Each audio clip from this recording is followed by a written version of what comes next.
Assalamu alaikum. We are going to start our workshop, and uh, I would like to request Said Wasim sir to start his Okay. speaking. Thank you. First of all, don't address me as sir. You can address me as Bhaiya. No problem with that. Okay, and I will uh, try to convey this session on Bangla. It will be easier for everyone to understand. আচ্ছা, thank you সবাইকে। Kindly এটা full screen, হ্যাঁ। ওকে, thank you. আচ্ছা, recently আপনাদের থেকে কেউ একজন আমার সাথে কন্ট্যাক্ট করেছিল সায়েন্টিফিক রিসার্চ প্রেজেন্টেশন, যেটা একটা ইভেন্ট হবে, ওটার ব্যাপারে কিছু আইডিয়া বা গাইডলাইন যাতে দিতে পারি। তো আমার পক্ষ থেকে যতটুকু পসিবল হয়, আমার নলেজে যতটুকু আছে আমি ততটুকু শেয়ার করব। আর আমার কথা কি শোনা যাচ্ছে ভালো মতো? Yes. Yes, you are. ওকে, ওকে। আচ্ছা, আমি ছোট করে পরিচয় দিই। আমি সৈয়দ ওয়াসিমুল হুদা। আমি এখন ফিনল্যান্ডে মাস্টার্স করছি মেকানিক্যাল ইঞ্জিনিয়ারিং এ। আমার মেজর হচ্ছে ম্যাটেরিয়াল সায়েন্স। আর আমার ইউনিভার্সিটির নাম আল্টো ইউনিভার্সিটি। আর আমি 2020 সালে আর্সেনাল থেকে বিএসসি কমপ্লিট করি মেকানিক্যাল ইঞ্জিনিয়ারিং এ। Please go to the next slide. Okay, তো বেসিক্যালি স্লাইডটা বানানো হয়েছিল যাতে একটু ভালোভাবে আমি কি করেছি এর আগে জানানোর জন্য। আমি হাল প্রাইজ গ্লোবাল ফাইনালে ছিলাম, অন ক্যাম্পাস চ্যাম্পিয়ন, আর রিজিওনাল চ্যাম্পিয়ন টিমের ক্যাপ্টেন আমি। আর আমি প্রফেশনাল লাইফ স্টার্ট করি রেক্রুটমেন্ট কিজারে। ওখানে মেনটেনেন্স ইঞ্জিনিয়ার ছিলাম। আমি ওখানে কিছু অ্যাওয়ার্ড ট্যাওয়ার্ড পেয়েছি। এরপর আমি ফিনল্যান্ড স্কলারশিপ নিয়ে ফিনল্যান্ডে আসি, এবং মাস্টার্স ফার্স্ট ইয়ারে আমি আল্টো থেকে ডিন অ্যাওয়ার্ড পাই। ওকে, তো আমি একটা এক্সাম্পল সেট করলাম, সেটা হচ্ছে advance in composite biomaterial for সিস্টেমের ইঞ্জিনিয়ারিং। ধরো যে এটা একটা সাবজেক্ট, তোমরা তো অনেকগুলো পেপার পড়তে হবে। ধরো তোমাদের তো অনেকগুলো, আমি যেটা দেখলাম পোস্টের মধ্যে দেওয়া ছিল, বেশ কিছু টপিক দেওয়া ছিল। তো আমি একটা টপিক ধরলাম যে অ্যাডভান্স ইন কম্পোজিট বায়োমেটেরিয়াল। এটা এক্সাম্পলের জন্য দেখাচ্ছি। আহ, যদি তোমার টপিক হয় এটা এটা বা অন্য কিছু, অনেকগুলো টপিক হতে পারে, যেখানে তোমাদের আহ, ওই ইভেন্টের যে পোস্টারটা আমি দেখলাম, ওখানে অনেকগুলো টপিক ওখানে দেওয়া আছে। তো তোমরা ফার্স্টে তো অনেকগুলো পেপার পড়তে হবে এটা এই বিষয়ে। ধরো আমি advance in composite biomaterial for sustainable engineering নিয়ে, তো এটা নিয়ে ফার্স্টে অনেকগুলো পেপার পড়তে হবে ফার্স্টে। এটা রিলেটেড কিছু পেপার পড়তে হবে, দেন তুমি একটা ব্রিফ পেপার বা ওখান থেকে যে ইম্পর্টেন্ট টপিক গুলো আছে এগুলো সামারাইজ করবে। বা এটাও হতে পারে যে তুমি যে পেপারটা লিখলা, যে পেপারটা তোমরা বানাচ্ছো, ওই পেপারটা উপরে ওটাও বানাতে পারো, অথবা তুমি এই টপিকের উপর রিলেটেড কিছু রিভিউ পেপার পড়লা, ওই পেপার গুলো পড়ে ওটার উপর একটা রিভিউ পেপার উপরে প্রেজেন্টেশন দিতে পারো, পোস্টার প্রেজেন্টেশন। দুইটা ওয়ে করা, এই দুইটা ওয়েতে দেওয়া যাচ্ছে আর কি। তো আমি ধরলাম যে এটা হচ্ছে তোমার টপিক। এটা মাইট বি তোমার রিভিউ পেপার হতে পারে, অথবা তোমার নিজস্ব রিসার্চ পেপার হতে পারে। ওকে, নেক্সট স্লাইড। ফার্স্টে যে জিনিসটার উপরে তোমরা রিভিউ পেপার লিখবা, বা তোমাদের যে পেপারটা থাকবে ওটার একটা পোস্টারের মধ্যে ওই টাইটেলের নিচে একটা অ্যাবস্ট্রাক্ট থাকতে হবে। যে অ্যাবস্ট্রাক্ট তো বুঝো, যে হোল যে পেপারটা আছে ওটার কি নিয়ে একটা ব্রিফ আইডিয়া যেটা যেটা থাকে ওটা ওটা লিখবা। আচ্ছা, আর ইন্ট্রোডাকশন দিবা। ইন্ট্রোডাকশনে কোনো ডিটেলস কিছু লেখার দরকার নাই, জাস্ট পয়েন্ট আউট করে, যেখানে এখানে অ্যাজ ফর এক্সাম্পল লেখা আছে অনেক কিছু, পয়েন্ট আউট করে দিতে পারো। সেন্টেন্স দিলেও কোনো সমস্যা নেই, কিন্তু সেন্টেন্স দিলে অনেক কিছু পড়তে হয়। কিন্তু আমি তো এখানে 3টা পয়েন্ট দেখো না, তোমরা মোর দেন অনেকগুলো পয়েন্ট আসতে হবে ইন্ট্রোডাকশনে। বা তোমরা সেন্টেন্স আকারেও লিখতে পারো, অনেকগুলো সেন্টেন্স আকারে। But must use reference on that. তুমি যে পেপার থেকে যা নিচ্ছ, যেখান থেকে ইনফরমেশন নিচ্ছ, ওখান থেকে ওটা রেফারেন্সটা মাস্ট ইনক্লুড করবা। সো ফার্স্ট গেল অ্যাবস্ট্রাক্ট, যেটা ডেফিনেটলি লিখতে হবে। টাইটেল, পোস্টারের টাইটেল থাকবে, টাইটেলের নিচে অ্যাবস্ট্রাক্ট লিখতে হবে। এবং একটা লেফট সাইডে বা রাইট সাইডে কোনো এক জায়গায় ইন্ট্রোডাকশনটা লিখতে হবে। ওকে, নেক্সট স্লাইড। ইন্ট্রোডাকশনটা কিছু পয়েন্ট আকারে দিতে হবে, বা সেন্টেন্স আকারে দিলেও হবে, but must use reference. Okay, second হচ্ছে রিসার্চ অবজেক্টিভ। তুমি যেটা নিয়ে রিসার্চ করছো বা তুমি যেটা নিয়ে রিভিউ পেপার লিখছো, ওটার যে কি কি অবজেক্টিভ আছে বা কেন করছো, ওটার নোবেলিটি কি, ওটা নিয়ে কিছু পয়েন্ট আকারে লিখবা। যেটা বললাম, রিসার্চ অবজেক্টিভের সাথে তুমি তুমি যে কনক্লুশন দিবা বা ডিসকাশন লিখবে, ওটার একটা রিলেশনশিপ থাকতে হবে। তুমি রিসার্চ অবজেক্টিভ দিলে একটা কিছু, কিন্তু তুমি কনক্লুশনে কি অন্য কিছু একটা বললে বা অবজেক্টিভ ফুলফিল করলে না, ওটা ওটা যাতে না না হয় আর কি। কিন্তু কারণ কারণ এটা সবারই চোখে পড়ে ফার্স্টে যখন সেই রিসার্চ অবজেক্টিভ দেখবে, এবং মেথোডোলজি পড়ার পর কেউ যদি পোস্টারে দেখে কনক্লুশনের মধ্যে অন্য কিছু দেয়া বা ওই রিসার্চ অবজেক্টিভ ফুলফিল হয় নাই, তখন সে এটা নিয়ে কোয়েশ্চেন করবে। তো রিসার্চ অবজেক্টিভের সাথে কনক্লুশনের মাস্ট রিলেশন থাকতে হবে, এবং রিসার্চ অবজেক্টিভ গুলো ক্লিয়ার পয়েন্ট করে ক্লিয়ারলি লিখে দিতে হবে যে এই কাজের জন্য আমরা এটা করছি, বা এই আমরা অবজেক্টিভ ফুলফিল করব। এরকম একটা ক্লিয়ার একটা ভিউ থাকতে হবে। Next slide please. নেক্সট যে পয়েন্ট থাকবে সেটা হচ্ছে মেথোডোলজি। আচ্ছা, মেথোডোলজিটা সেটা তোমরা দুই তিন ভাবে করে দেখাতে পারো। একটা হচ্ছে কোনো ফ্লো চার্ট ইউজ করে, আর একটা মাইন্ড ম্যাপ ইউজ করে। মাইন্ড ম্যাপ আর ফ্লো চার্ট দুইটাই কাইন্ড অফ সিমিলারই বলা যায়। দুইটাতেই আমরাই দেখা যায় যে একটা ফাইনাল, ধরো আমি বানাচ্ছি একটা বাইসাইকেল বানাবো। হ্যাঁ, আমার মাইন্ড ম্যাপের ফার্স্টে থাকবে হচ্ছে mind map, sorry bicycle, composite bicycle ধরো। তো ওটাতে আমি কোন কোন স্টেপ ফলো করে আমি এটা বানালাম, ওটার একটা লিঙ্কেজ থাকবে। লিঙ্ক আকারে মানে বক্স আকারে তোমরা দেখাবা যে হ্যাঁ, এই স্টেপ ফলো করার পরে আমি এটা আমি এই বাইসাইকেলে আসতে কনক্লুশনে আসতে পারলাম। তো এরকম একটা মাইন্ড ম্যাপ অথবা একটা ফ্লো চার্টের আকারে মেথোডোলজিটা বোঝাবা যে তুমি কোন কোন স্টেপ ফলো করে তোমরা তোমাদের ওই ফুল প্রসেসটা করছো, এটা একটা ফ্লো চার্ট বা মাইন্ড ম্যাপ দিয়ে করবা। Analysis, conducted material testing for durable sustainability, collaborated with industry for practical insight, whole process, and must use picture। কিছু ছবি দিবা যে তোমার ইনিশিয়ালি তোমার র ম্যাটেরিয়াল কি ছিল, তুমি মিডলে তুমি কয়েকটা স্টেপ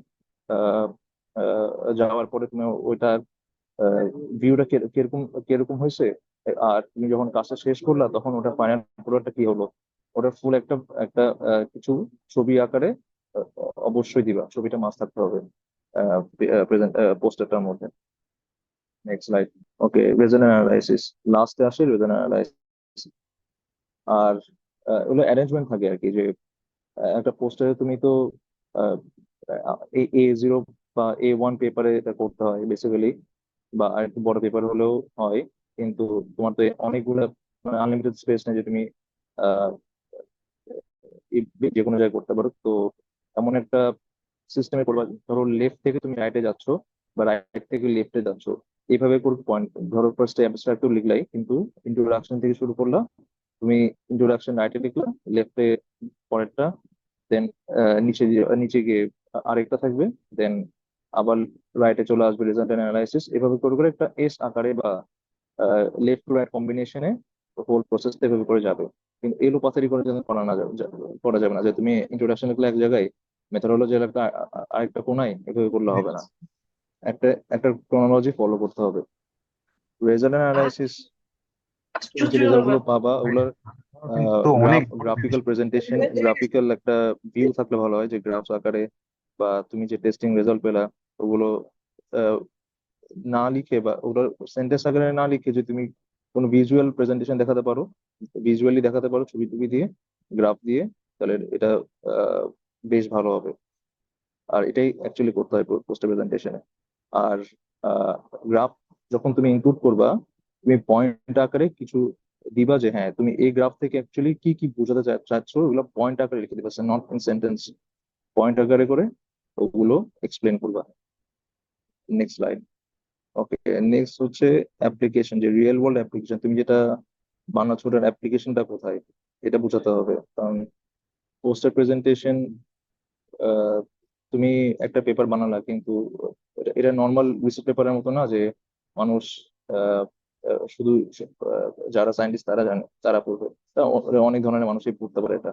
তো এটার অ্যাপ্লিকেশন না জানলে অ্যাকচুয়ালি হোল পেপারটার অ্যাকচুয়ালি যে নোবেল রেটেড থাকে না এটা। তো অ্যাপ্লিকেশনটা ইনক্লুড করে দিতে হবে, যে তুমি যেটা বানাচ্ছো বা যেটা নিয়ে রিসার্চ করছো, ওটা কোন কোন ফিল্ডে কাজে আসতে পারে বা কেমনে কেমনে কাজে আসতে পারে।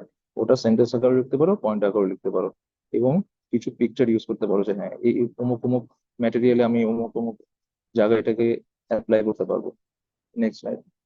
তুমি যখন রিসার্চ করছো, তোমার ডেফিনেটলি তোমার কিছু লিমিটেশনস থাকে, রিসার্চ লিমিটেশনস বা চ্যালেঞ্জেস থাকে। তুমি যেটা নিয়ে রিভিউ করলা বা যেটা নিয়ে কাজ করছো, ওটা তুমি ডেফিনেটলি সবকিছু আনতে পারবে না এক জায়গায়। ডেফিনেটলি কিছু ড্রব্যাকস থাকে এবং কিছু ফিউচার স্কোপ থাকে, ওটা মাস্ট দিতে হবে যে এই এই টপিকটার অমুক অমুক সেক্টরে ফার্দার কাজ করা যেতে পারে।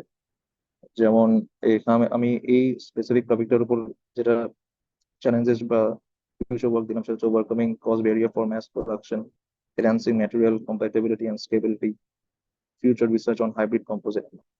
এই টাইপের কিছু চ্যালেঞ্জেস এবং ফিউচারে কি কি অন্য অন্য রিসার্চাররা এই টপিকের উপর কি কাজ করতে পারে ফার্দার, ওটা নিয়ে একটা পয়েন্ট আকারে বা সেন্টেন্স আকারে কিছু লিখতে পারো। Next slide please. লাস্ট আসে কনক্লুশন। কনক্লুশন ফার্স্টে যেটা বললাম যে ওই ইন্ট্রোডাকশনের সাথে কনক্লুশনের একটা রিলেশনশিপ, ইন্ট্রোডাকশনের সাথে না সরি, কি সাথে বললাম, অবজেক্টিভের সাথে। অবজেক্টিভের সাথে কনক্লুশনের একটা রিলেশনশিপ থাকতে হবে। তুমি অবজেক্টিভে যেটা বললা এবং ইন্ট্রোডাকশনে যে যে পয়েন্টগুলো হাইলাইট করলা ওগুলো কনক্লুশনে আসছে কিনা ওটা ওটা ডেফিনেটলি চেক করে দেখবা। এবং তুমি ওভারঅল কি কাজ করলে ওটার একটা ডিসক্রিপশন কনক্লুশনে লিখবা এবং এটা সেন্টেন্স আকারে লিখবা, এটা পয়েন্ট আকারে লিখবা। Next slide please. ও অ্যাকনলেজমেন্ট ফার্স্ট। ও তুমি তোমাকে আহ, যদি কেউ ফান্ডেড করে থাকে, তোমার ইউনিভার্সিটি হতে পারে, তোমার প্রফেসরের নাম বা অন্য কিছু তোমাকে হেল্প করে থাকতে পারে, ফান্ড করে থাকে রিসার্চ প্রজেক্টে, তাদের নাম বা কোম্পানির তাদের কথা লাস্টে পয়েন্ট আকারে ইনক্লুড করে দিও। Thank you. আমি খুবই ফাস্ট এটা শেষ করলাম কারণ আমাদের বাইরে, এই জন্য। আর যদি কারো কোনো কোয়েশ্চেন থাকে ডেফিনেটলি করতে পারে।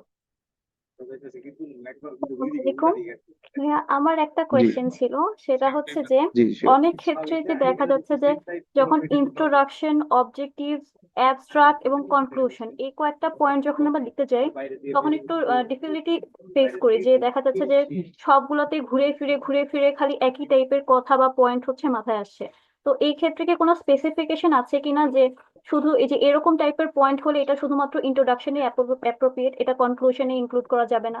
আবার এই অবজেক্টিভস যেগুলো আছে সেগুলো হচ্ছে এভাবে লিখতে হবে, আর অ্যাবস্ট্রাক্টে যেটা আছে সেটা এভাবে করে করতে হবে, বা অ্যাবস্ট্রাক্টের সাথে কনক্লুশন যাতে এই পয়েন্টগুলো যাতে একদম ম্যাচ না হয়, মানে এরকম কি কোনো হচ্ছে রেস্ট্রিকশনস আছে কিনা, বা এগুলো কিভাবে করলে অ্যাকচুয়ালি আমাদের জন্য ইজিয়ার হতো, এই ব্যাপারে যদি কিছু বলতেন, then we will be benefited. Thank you. আচ্ছা, আমি একমত না যে সবগুলোর মধ্যে পুরোপুরি একই কথা আসে, এই জিনিসটা ঠিক না। ইন্ট্রোডাকশনে বেসিক্যালি কি কি থাকে, ফার্স্ট অফ ইন্ট্রোডাকশনে থাকে যে পাস্টে কি কাজ হলো, এখন কি কাজ হচ্ছে এবং তুমি কি কি কাজ করছো, এই তিনটা জিনিস ইন্ট্রোডাকশনে থাকে। তো আমরা বলি পাস্টে কি কাজ হলো, এখন কি কাজ হচ্ছে, আর তুমি এটা নিয়ে কি কাজ করছো। আহ, এবং এটা থাকে বেসিক্যালি ইন্ট্রোডাকশনে। আর অ্যাবস্ট্রাক্টে তুমি যা বললি কি করলা তুমি, ওটা থাকে অ্যাবস্ট্রাক্টে। অবজেক্টিভ থাকে তুমি কি করছো, এটা এটা তুমি এই কাজ দিয়ে কি কি অ্যাচিভ করবা, এটা থাকে অবজেক্টিভ। আর কনক্লুশনে থাকে তুমি এতক্ষণ যা বললা ওটার একটা সামারি থাকে। তো চারোটা জিনিসই কিন্তু চার চার রকমের জিনিস থাকে, তো একই জিনিস অ্যাকচুয়ালি থাকে না। থ্যাংক ইউ সো মাচ ভাইয়া, আই হোপ ইউ বুঝতে গট দ্য পেরেছি। Answer. Yes, I have got that. Thank you. আসসালামু আলাইকুম ভাইয়া, আমার একটা কোশ্চেন ছিল। জি জি।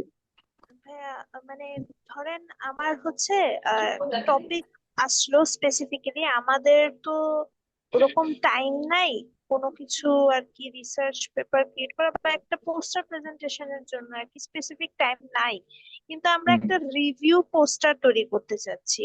যে হুম আগে যারা মানে পোস্টার করতে চাচ্ছে বা আগে যারা মানে রিসার্চ করেছে, ওই পুরো হুম। একটা রিভিউ পোস্টার করার জন্য কি আমার মানে আগে যারা পোস্টার প্রেজেন্টেশন করছে তাদের থেকে কিছু নিলে কি কোনো সমস্যা হবে?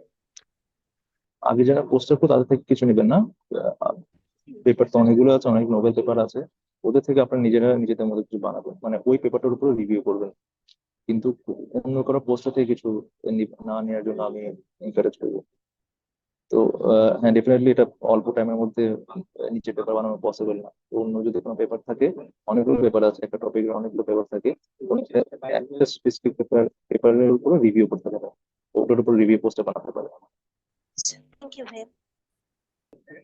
সালাম আলাইকুম ভাইয়া। জি ভালো আছেন। ভাই আপনি হচ্ছে ইন্ট্রোডাকশন, অ্যাবস্ট্রাক্ট, অবজেক্টিভ আর কনক্লুশনের একটা ডিস্টিংগুইশ করছিলেন, ওটা হুম, যদি হুম। আরেকবার একটু বলতেন। আচ্ছা, অ্যাবস্ট্রাক্ট হচ্ছে তুমি হোল হোল তোমার পেপারটা কি নিয়ে অ্যাকচুয়ালি ওটা নিয়ে লিখবা। হ্যাঁ, ইন্ট্রোডাকশন হচ্ছে পাস্টে কি কাজ হলো, প্রেজেন্টে কি কাজ হচ্ছে, আর তুমি কি কাজ করবা, এটা নিয়ে হচ্ছে ইন্ট্রোডাকশন। অবজেক্টিভ হচ্ছে তুমি এই কাজটা দিয়ে কি কি অ্যাচিভ করবা বা এটা দিয়ে কি কি হবে, এটার একটা অবজেক্টিভ। আর হচ্ছে কনক্লুশন হচ্ছে তুমি এতক্ষণ যা লিখলা ওটার একটা সামারি। থ্যাংক ইউ ভাই। আই হোপ এটা এটা রেকর্ড হচ্ছে আই গেস। তো রেকর্ডিংটা সবাই পেলে হয়তো আবার শুনতে পারবো। আসসালামু আলাইকুম ভাইয়া। আমি একটু ওয়ালাইকুম জানতে চাচ্ছিলাম রিভিউ পেপার পাবলিশ করার ক্ষেত্রে আমরা কি কি করব বা কিভাবে করব, মানে রিসার্চ পেপার তো অনেক ভাস্ট একটা আইডিয়া, রিভিউ পেপার আমরা আসসালাম। কিভাবে কাজ করতে পারি রিভিউ পেপার নিয়ে?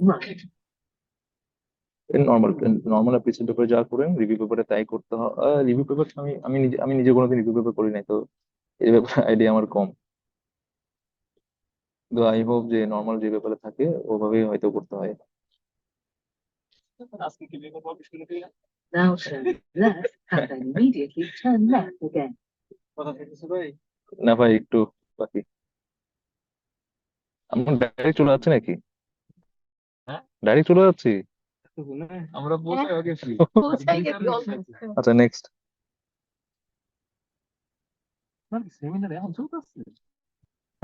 ইফ যদি কারো কোনো কোয়েশ্চেন না থাকে তাহলে আমরা মিটিং ক্লোজ করে দিই।